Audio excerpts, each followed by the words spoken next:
என் நெஞ்சில் குடியிருக்கும்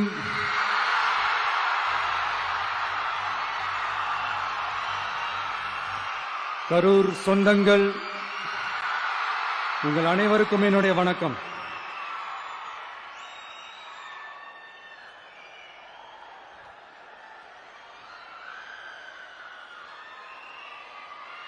ஒரு மனுஷன் லைஃப்ல எவ்வளவு பெரிய ஒரு உயரத்துக்கு போனாலும் மனசளவுல சில வலிகள், காயங்கள், அதை மறக்க முடியாது இல்லையா? எல்லார் லைஃப்லயும் அப்படிதான், நமக்கும் அப்படிதான். நிறைய வலிகள், காயங்கள் எல்லாத்தையும் தாண்டி தான் வந்திருக்கிறோம். ஆனா எல்லாத்தையும் விட ரொம்ப ஜாஸ்தியான அந்த வலியும் அந்த காயமும் எனக்கு அந்த கரூர் சம்பவம் தான்.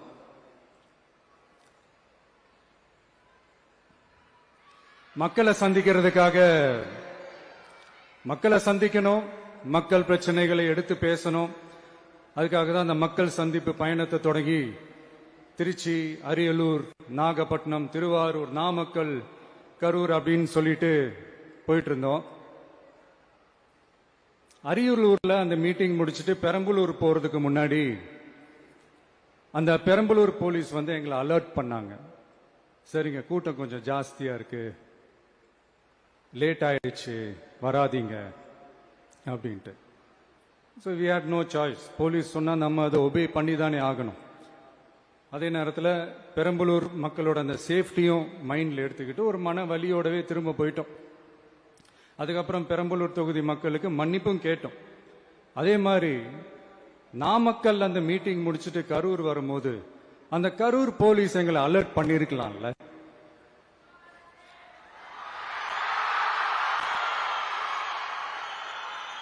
இல்ல சார், இங்க எதிர்பார்த்ததை விட கொஞ்சம் கூட்டம் அதிகமா இருக்கு, கண்ட்ரோல் பண்ண முடியல, வராதீங்க. அண்ட் போலீஸ் நினைச்சா அவங்க அந்த மீட்டிங்கே கேன்சல் பண்ணலாம். ஏதோ தப்பா இருக்கு, ஏதோ தப்பா தோணுது அப்படின்னு நினைச்சிட்டாலே they have all the rights to cancel the meeting. எங்க கிட்ட கேட்கணும்லாம் ஒன்றும் அவசியமே கிடையாது. ஆனா அதையெல்லாம் எதுவுமே செய்யாம அந்த ஹைவேல இருந்து அந்த ஸ்பாட்டுக்கு போலீஸே எங்களை உள்ள கூட்டிட்டு வந்து விட்டு அந்த நாடகம்லாம் இருக்கு பாருங்க.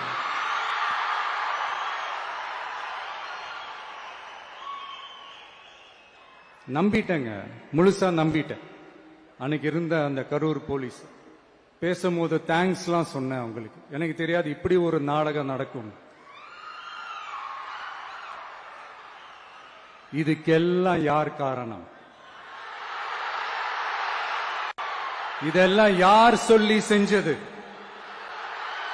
இப்படி பண்ணுங்க, அப்படி பண்ணுங்க, சப்போஸ் அப்படி நடந்தா இப்படி பண்ணுங்க, சப்போஸ் இப்படி நடந்தா இந்த மாதிரி இன்ஸ்ட்ரக்ஷன்ஸ் எல்லாம் கொடுத்து அந்த பிரஷர் போடுறது யாரு?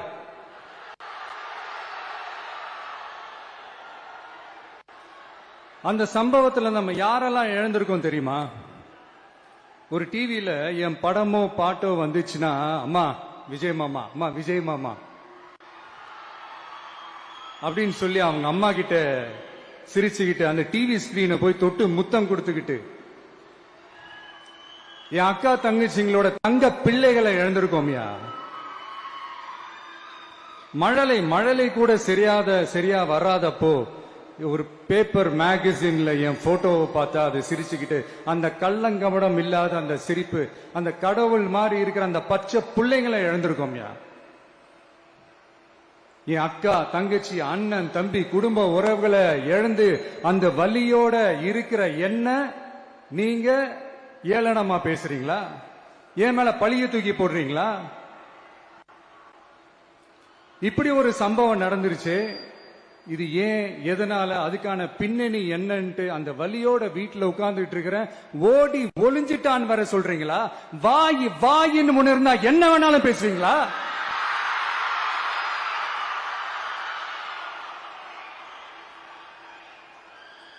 மக்களே, நான் உங்களையே கேட்கிறேன். அன்னைக்கு அத்தனை கிரௌட் இருந்துச்சு, அந்த கிரௌடுக்கு தகுந்த மாதிரி போலீஸ் பாதுகாப்பு கொடுத்தாங்களா? இந்த இடத்தை எடுத்துக்க சொல்லி நாங்க தான் சொன்னோம்னு ஒரு போலீஸ் ஆபீசர் பேட்டி கொடுக்கிறாரு. அதுக்கு என்ன அர்த்தம்?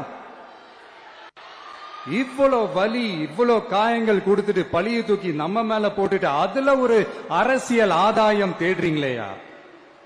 இதுல வாய் கூசாம சட்டசபையில ஸ்டாலின் சார் நம்ம மேல திருப்பி விட்டு அங்க ஒரு அரசியல் செய்யறாரு. அதுக்கு என்ன அர்த்தம்?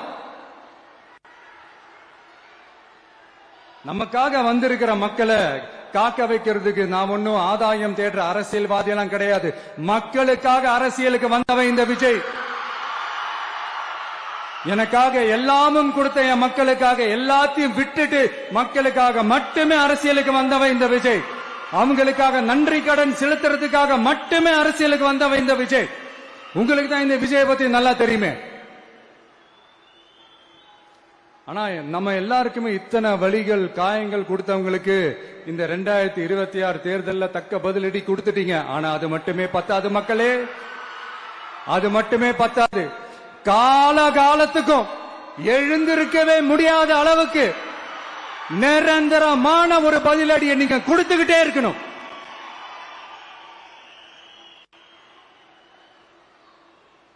இப்படி எல்லாம் பண்ணா நான் மக்களை விட்டு ஓடிடுவேன் நினைப்பா?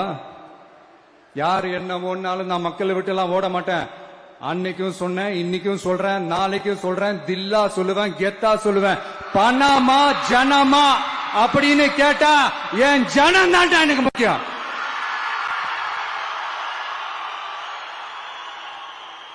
மக்களே, உங்களை விட எனக்கு இந்த காசு பணம் முக்கியமா என்ன?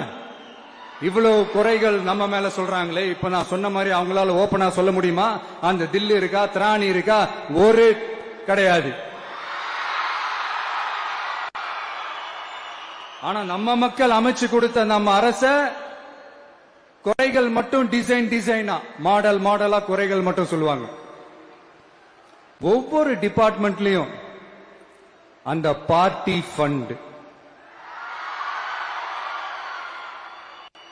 அந்த கட்சி நிதின்ற பேர்ல அடிக்கிற கொள்ளையெல்லாம் இந்த தீய சக்தியா இருக்கட்டும், தீந்து போன சக்தியா இருக்கட்டும், ரெண்டு பேரும் மாறி மாறி இதே தான் செஞ்சிட்டு இருக்கிறாங்க.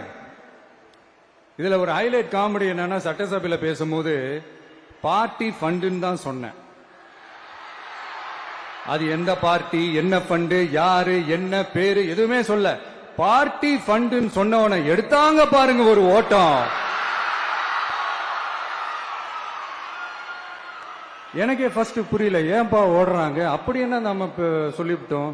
அதான் அந்த குற்றம் உள்ள நெஞ்சுக்கு தான் குறுகுறேங்கும். இது எப்படி இருக்கு தெரியுமா? எங்க அப்பா பீரோக்குள்ள இல்ல, எங்க அப்பா பீரோக்குள்ள இல்ல அப்படின்னு சொல்ற மாதிரி. ஐயோ, ஏன் கேக்குறீங்க? இவங்களோட செம்ம கூத்தா இருக்குங்க, செம்ம ஃபன்னா இருக்கு.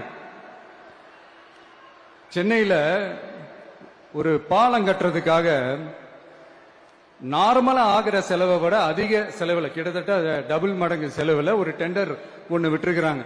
அதையெல்லாம் தோண்டி எடுத்து அதெல்லாம் இப்போ கண்டுபிடிச்சு கேன்சல் பண்ணிருக்கிறோம். இன்னும் எத்தனை கோடி ஊழல், எத்தனை லட்சம் கூடல் தோண்ட தோண்ட வருமோ எங்களுக்கே தெரியல. ஒவ்வொரு முகமுடியா கிழியுது. ஐயோ, இந்த விஜய் ஒவ்வொரு கதையா எடுத்து வெளியில விட்டுருவான் போலேன்ட்டு திரும்புற பக்கம்லாம் கதறல் கதறல் கதறல். காதல் இருந்து ரத்தம் வராத குறை. ஆமா, இப்படி ஊழல் ஊறி போனவங்க இப்படிதான் இருப்பாங்க. இந்த 50-55 நாட்கள்ல அங்க செஞ்ச சில விஷயங்கள் சட்டசபையிலே எடுத்து சொன்னேன். பட் இங்க ஒரு சில விஷயங்கள் சொல்லணும்னு நினைக்கிறேன். இந்த மின்சாரத்துறையில இதுக்கு முன்னாடி போட முடியாம இருந்த அந்த பதவி உயர்வை இப்பதான் எங்களால போட முடிஞ்சது. அதுக்காக ஒரு அக்கா அழுதுகிட்டே ஒரு நன்றி சொன்னாங்களே, அதெல்லாம் உங்க கண்ணில் படாது அந்த வீடியோ எல்லாம் குறை சொல்றவங்களுக்கு. அடுத்து லஞ்சம்லாம் ஒழிக்க முடியாது, ஊழல்லாம் ஒழிக்க முடியாது, அதெல்லாம் பிளட்டிலேயே ஊறி போய் இருக்கு அப்படின்னு சொன்னவங்க போய் ஒவ்வொரு கவர்மெண்ட் ஆபீஸா பாருங்க. ஒரு பைசா லஞ்சம் இல்ல, ஒரு பைசா ஊழல் இல்ல. வேலையெல்லாம் சும்மா டக்கு டக்கு டக்கு நடக்குது. ஒரு பெரியவர் ஒருத்தர் சொல்றாரு, தம்பி வேலையெல்லாம் நடக்குது, ஆனா அதையும் தாண்டி எங்களுக்கு மரியாதை கொடுக்கறாங்க தம்பி, உட்கார வச்சுலாம் பேசுறாங்க. இதெல்லாம் இதுக்கு முன்னாடி நடந்ததே இல்ல. அவனை போய் பாரு, இவனை போய் பாரு, இந்த ஆபீசரை போய் பாருன்னு சொல்லி அலைய விடுவாங்க. இப்ப லஞ்சம் இல்ல, ஊழல் இல்ல, வேலையெல்லாம் உடனே நடக்குது. மக்கள் அப்படி ஒரு பெருமூச்சு ஒண்ணு விடுறாங்க. அதை பார்த்து நமக்கு அப்படி ஒரு ஹாப்பினஸ். இதுக்கு மேல என்ன வேணும்? ஏன் இதெல்லாம் பண்ண முடியாது? மனசுன்னு ஒண்ணு இருந்தா பண்ணலாம். இப்ப பண்ணல.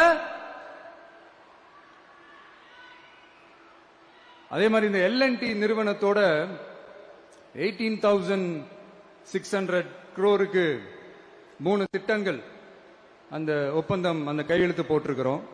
கிட்டத்தட்ட 8,200 பேருக்கு வேலை வாய்ப்பு. நான் சொல்றது அந்த 3 மாவட்டத்தை சேர்ந்தவங்களுக்கே அவ்வளவு வேலை வாய்ப்பு. குறுவை சாகுபடிக்காக 134 கோடியில அந்த சிறப்பு தொகுப்பு திட்டம் அறிவிச்சிருக்கிறோம் நம்ம விவசாயிகளுக்காக. இப்பவும் சொல்றேன், நம்ம விவசாய பெருமக்களே, உங்களோட இந்த அரசு கூடவே நிற்கும். பெண்கள் பாதுகாப்புக்காக சிங்கப்பெண் அதிரடி படை, அது உங்களுக்கு நல்லாவே முன்னாடியே தெரியும். வரப்போற அறிஞர் அண்ணா அவர்களுடைய பிறந்த நாள்ல உங்க அண்ணனுடைய அரசுல தாய் மாமன் தங்க மோதிர திட்டம் அறிவிக்கப்படும். இதெல்லாம் கேட்டாங்களே, வாக்குறுதி கொடுத்தீங்களே, என்னாச்சு என்னாச்சுன்னு. இந்த தீய சக்தி மாதிரி ரீல் தாய் மாமன்லாம் கிடையாது, ரியல் தாய் மாமன். எப்படி ரியல் தாய் மாமன்.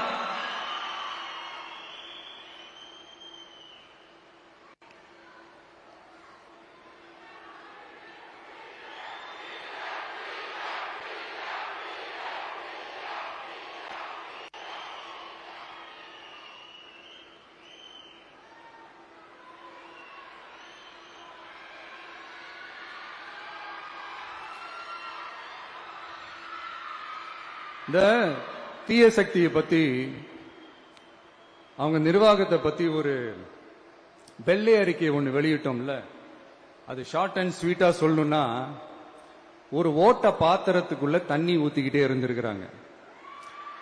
பாத்திரம் எம்டியாவே இருந்திருக்கு, ஆனா ஊத்தின தண்ணி தான் எங்க போச்சுன்னு தெரியல. கடவுளுக்கு தான் வெளிச்சம். அது மாதிரி இப்ப நம்ம சொன்னதெல்லாம் சும்மா ஒரு சாம்பிள் தான். இன்னும் வரப்போற நாட்கள்ல உங்க அரசனுடைய அந்த விஸ்வரூபத்தை நீங்க பாப்பீங்க. அடுத்து வாயத் தொடங்க சிஎம். அடாடா, உங்க சிஎம் நெஞ்சிலேயே குத்திட்டு வந்தீங்க பாருங்க, அதெல்லாம் வேற லெவல். பேசுங்க பேசுங்கன்றீங்க, பேசுனா எந்திரிச்சு ஓடிடுறீங்க. இனிமே பேச ஆரம்பிக்கிறதுக்கு முன்னாடி என்ன பண்ணணும் அப்படின்னா, ஒரு நண்பர் ஒருத்தர் சொன்னார், மாண்புமிகு பேரவைத் தலைவர் அவர்களே எல்லா டோரையும் இழுத்து லாக் பண்ணுங்க அப்படின்னு சொல்லிட்டு தான் பேச்ச ஆரம்பிக்கணும் போல் இருக்கு. ஏன்னா பேசிட்டு இருக்கும் போது எந்திரிச்சு ஓடிடுறாங்க. 5 நிமிஷம் பேசினதுக்கே குளத்தூர்ல கொத்து பரோட்டா போட்டாங்க. இதுக்கு மேல பேசினா மொத்தமா முடிஞ்சிடும், பாத்துக்கங்க. நாம அரசியல் பேசினா விஜயெல்லாம் அரசியல் பேசலாமா அப்படிங்கிறது. சரிப்பா, நமக்கு எதுக்கு வம்பு, நம்ம பாட்டுக்கு நம்ம வேலையை பார்ப்போம், எதுக்கு அவங்கள பத்தி பேசிக்கிட்டு அப்படின்னு இருந்தா விஜய்க்கு அரசியலே பேச தெரியல அப்படிங்கிறது. இப்படியே மாறி மாறி மேகதாது அணையை பத்தி என்ன தெரியும், விஜய் அதை பத்தி பேசல. இப்படி நம்ம அரசியலுக்கு வந்ததுல இருந்தே ஒரு கூட்டம் குறை மேல குறையா சொல்லிக்கிட்டு, பாட்டுக்கு பாட்டு கச்சேரி எங்களுக்கும் பண்ண தெரியும், பண்ணலாமா? இந்த மேகதாது அணை சம்பந்தமான அந்த வழக்குல தமிழ்நாட்டோட பெட்டிஷனை சுப்ரீம் கோர்ட் எப்போ ரிஜெக்ட் பண்ணுச்சு? அப்ப யார் ஆட்சியில் இருந்தா? ஏன் ஒழுங்கா வாதாடல? நீங்க ஒழுங்கா வாதாடி இருந்தீங்கன்னா அதை ரிஜெக்ட் பண்ணிருக்க மாட்டாங்கல்ல. ஏன் ஸ்டாலின் சார் வேணும்னே விட்டுட்டாரா? ஏன் இப்படிலாம் கேள்வி கேட்கலாமா? இப்படி எல்லாம் கேள்வி கேட்டாதான் மேகதாது அணையை பத்தி பேசினதா அர்த்தமா? ஏன் அந்த ஸ்டேட் சிஎம் பேசுறாரு, நீங்க ஏன் பேசல? அப்படின்னா நம்ம ஸ்டேட்டோட உரிமையை எங்க நிலைநிறுத்தணுமோ அதுக்காக வேலை பார்க்கறது மட்டும்தான் முக்கியம். சும்மா சவால் விட்டுக்கிட்டு சீண்டி பார், நான் யார் தெரியுமா, தொட்டு பார், இப்படிலாம் பேசிக்கிட்டு இருந்தா வேலைக்கு ஆகாது. சும்மா பேசி பேசி பிரச்சனையை வளர்த்துக்கிட்டு யார் மேலே அது பழிய தூக்கி போட்டுட்டு அப்புறம் மக்களை அம்போன்னு தெருவில் விட்டுட்டு இப்படிதான் ஒரு அரசியல் பண்ணணும்னா அந்த அரசியல் நமக்கு தேவையும் இல்லை, அதை நம்ம செய்யவும் போறதில்லை. Talk less work more mode தான், அதுதான் நம்ம பாலிசியே.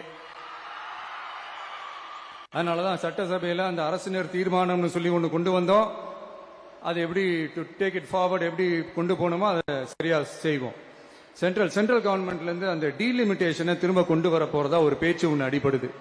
யார் என்ன டீலிமிட்டேஷன் கொண்டு வந்தாலும் தமிழ்நாடு அது ஒத்துக்காது. நமக்கான இடத்தை யாரும் பறிக்கவும் முடியாது, அது பறிக்கவும் விட மாட்டோம். இப்படி நாம இருக்கும் போது இந்த தீய சக்தி திமுக எங்க போய் நிக்குது, யார் கதவை தட்டிக்கிட்டு நிக்குது, அது உங்களுக்கே நல்லா தெரியும். மக்களே, இந்த தீய சக்தியும் தீந்து போன சக்தியும் வேற வேறலாம் இல்ல, கூட்டு களவாணிங்க. சொல்ல முடியுமா அவங்களால?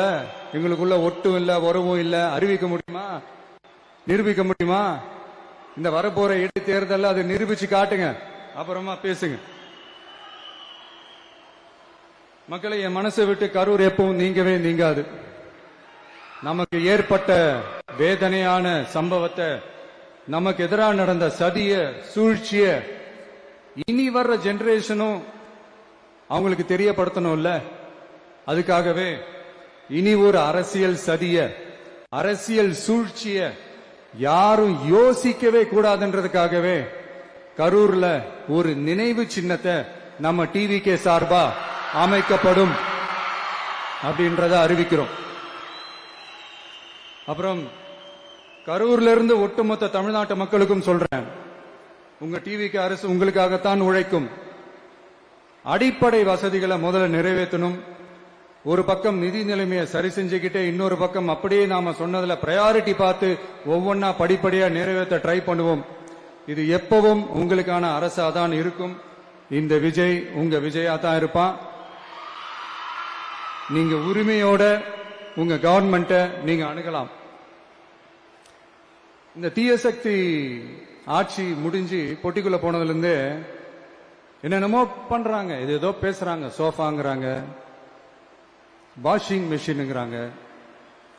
இந்த அரசியல் வியாபாரம் பண்றதுக்கான அந்த வெண்டிங் மெஷினே அவங்க தான். யாரு? இந்த திமுக. இதுல நம்மள பார்த்து வாஷிங் மெஷினுங்கிறாங்க. எலெக்ஷன்ல ஓட்டுக்கு காசு கொடுக்கிற அந்த கலாச்சாரத்தையும் அந்த கல்ச்சரை அடிச்சு நொறுக்கி இருக்கிறோம். எலெக்ஷன்லயே அப்படி வேலை பார்த்த நாம, நமக்கு எதுக்கு இந்த குதிரை, கழுத, ஒட்டக பேரம் எல்லாம்? மக்களின் பக்கம் அப்படி இருக்கும்போது நமக்கு எதுக்கு இந்த பேரம் எல்லாம்? இந்த திருட்டு திமுக ஆட்சியை வச்சுக்கிட்டு ஊரடிச்சு ஒலையில போட்டு இந்த கொள்ளையை அடிச்சதுனாலதான் உங்க கரூர் கம்பெனி ஓனர் ஒருத்தர் எங்க எங்க இருக்காருன்னே தெரியாம ஓடு ஓடு ஓடு ஓடு ஓடு ஓடு ஓடு ஓடு வராம் பாரு வேட்டக்காரன் ஓடினே இருக்கிறாரு. இன்னொருத்தர் ஃபாரின்ல போய் ஒளிஞ்சுக்கிட்டாரு. ஃபாரின் ஸ்டாலின் சார் நினைச்சிட போறீங்க, அவர் இல்ல. எனக்கு எப்பவுமே ஸ்டாலின் சார் மேல ஒரு தனி பாசம் ஒண்ணு உண்டு. அவர் கிடையாது, இவர் வேற. சிங்கப்பூருக்கு செக்கப்புக்கு போனார்ல அவரு. இன்னும் தோண்ட தோண்ட எத்தனை பேர் மாட்ட போறாங்களோ தெரியல. உங்ககிட்ட யாராவது லஞ்சம் ஏதாவது கேட்டாங்கன்னா கொடுக்க முடியாது சொல்லுங்க, நான் இருக்கேன் உங்களோட.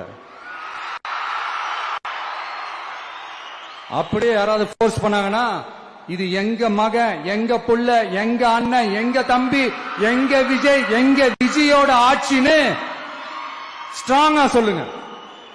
மக்களை, நீங்க கூட இருக்கும் போது லஞ்ச ஊழல் மட்டும் இல்ல, அதிகாரத்தை வச்சு ஆட்டம் போடுற யாரா இருந்தாலும் அடங்கிடுவாங்க. இந்த கடமை, கண்ணியம், கட்டுப்பாடுன்ட்டு ஒரு காலத்துல கொள்கையோடு இருந்த கட்சியெல்லாம் இன்னைக்கு எப்படி இருக்கான்னு உங்களுக்கே தெரியும். அதாவது இந்த டிவிகே கட்சியோட தலைவரை எதிர்க்கிறதுல ஒரு நியாயம் இருக்கு. ஏன்னா உங்க பொழப்புல மண்ணள்ளி போட்டான்.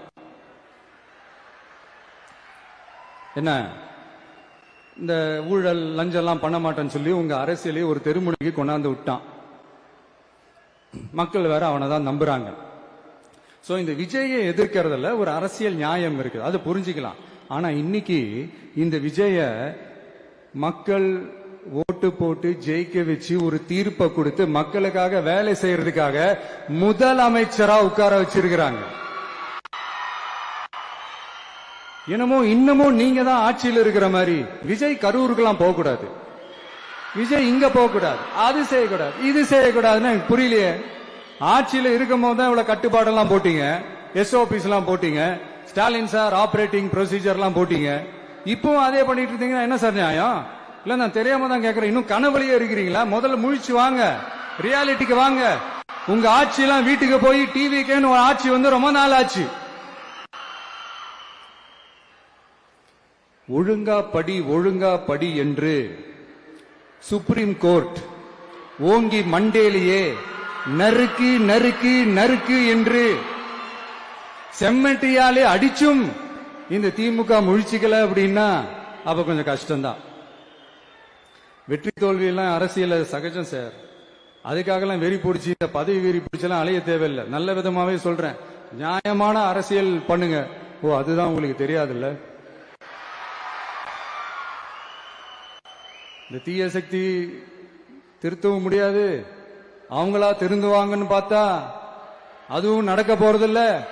அதனால வரப்போற இடைத்தேர்தல மக்களே, இந்த தீய சக்தி திமுகவை நல்லா வெச்சு வெளுத்து விடுங்க. கான்பிடண்டா இருங்க மக்களே, நல்லதே நடக்கும், வெற்றி நிச்சயம். மீண்டும் சந்திக்கும் வரை நன்றி, வணக்கம்.